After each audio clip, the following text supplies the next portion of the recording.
खेलो मुझे यूं खिलौना समझ कर, न खेलो मुझे जिंदगी मेरी बारी बार हो जाएगी।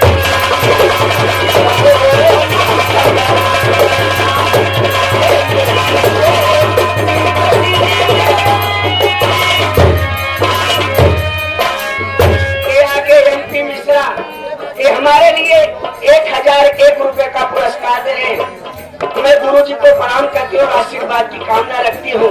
कहना है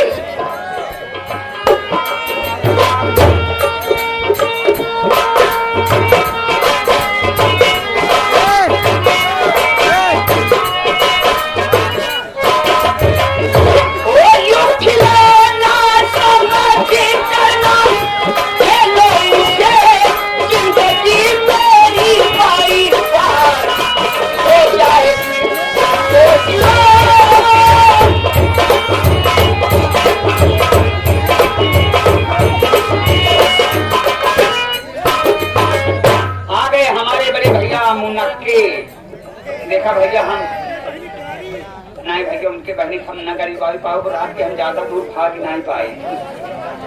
अभी देखिए भैया 10 रुपया पुरस्कार भैया बहुत बहुत